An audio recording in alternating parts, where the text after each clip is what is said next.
तो स्टूडेंट अभी हम लोग सॉल्व कर रहे हैं एससी और मार्क कैपेसिटर के क्वेश्चन नंबर 54 को।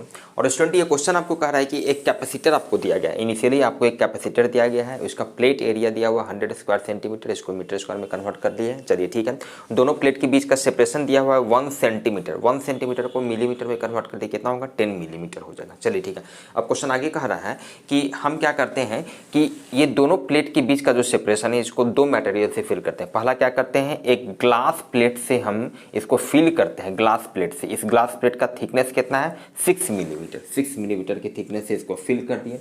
देयर आफ्टर उसके बाद क्या करते हैं, अब बच गया 4 मिलीमीटर, तब तो टोटल 10 मिलीमीटर हो गया।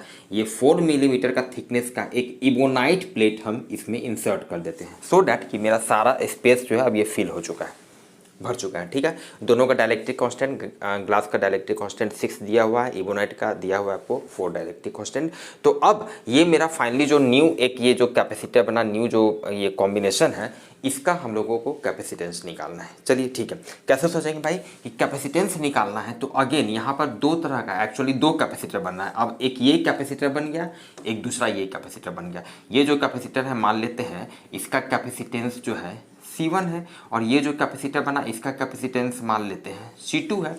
तो डिसाइड करना होगा कि भाई दोनों सीरीज या पैरेलल में। तो पहले ही देख चुके हैं कि भाई ये दोनों कैपेसिटर क्या होगा, यहाँ पे सीरीज में होगा। एज्यूम कीजिए कि मान लिया ये फाइनली ये जो कैपेसिटर का ये जो दोनों प्लेट है ये एक सोर्स के क्रॉस कनेक्टेड होगा, इस तरह से एक सोर्स के क्रॉस। आप समझ रहे हैं, यहाँ पे एक बैटरी कनेक्टेड है, जितना चार्ज इधर से आया क्यू चार्ज उतना ही चार्ज इधर से आएगा, Q charge same charge Q सब पर होगा। मतलब ये दोनों कैपेसिटर जो है सीरीज में है। सीरीज में जब है तो इक्विवेलेंट कैपेसिटेंस, ये जो कॉम्बिनेशन जो बना, अगर इसका इक्विवेलेंट कैपेसिटेंस CE है तो CE इक्वल टू हम क्या लिख सकते हैं, C1 C2 by C1 plus C2।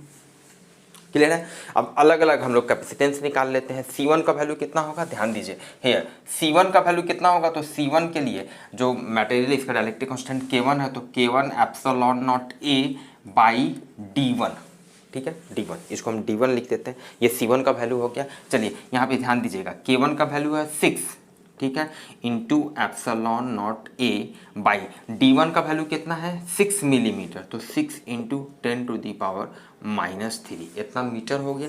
ठीक है, ये यहाँ से इसको सॉल्व करेंगे तो ये हो गया epsilon not A into 10 to the power 3।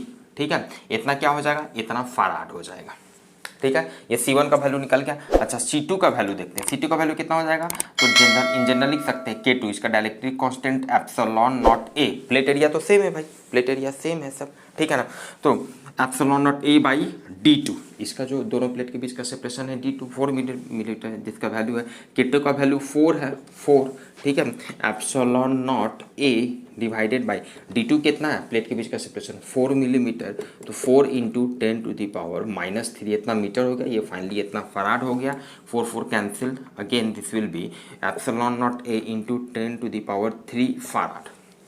अब ध्यान दीजिए, दोनों जो कैपेसिटर का कैपेसिटेंस का जो वैल्यू आया है सेम आया है, सेम वैल्यू आया है, सेम वैल्यू आया है, तो डायरेक्टली हम लिख सकते हैं। इसीलिए एक्चुअल में इक्विवेलेंट कैपेसिटेंस जो होगा वो या तो C1/2 कीजिए या C2/2 कीजिए, हाफ हो जाएगा। आप समझ रहे हैं, तो C1/2 कीजिए या C2/2 कीजिए, ठीक है, या फिर कहिए मतलब डायरेक्टली हम लिख सकते हैं epsilon not A into 10 to the power 3 divided by 2। Clear है, इसीलिए अब सबका वैल्यू पुट कर दीजिए। एप्सिलॉन नॉट का वैल्यू कितना है 8.85 into 10 to the power -12 into plate area कितना है 10 टू दी पावर -2। ठीक है, 10 to the power -2 plate area हो गया, 10 टू दी पावर 3 पहले से है, डिवाइडेड बाई 2। इतना आपका क्या हो जाएगा, फराड हो जाएगा। इसको सॉल्व करेंगे तो इसको सॉल्व करने के बाद स्टूडेंट इसका वैल्यू आ जाता है 44 into 10 to the power -12 farad. अब 10 टू दी पावर -12 फराड है, तो इसको हम डायरेक्टली लिख सकते हैं, कितना हो जाएगा 44 पिको फराड हो जाएगा। This is your final answer.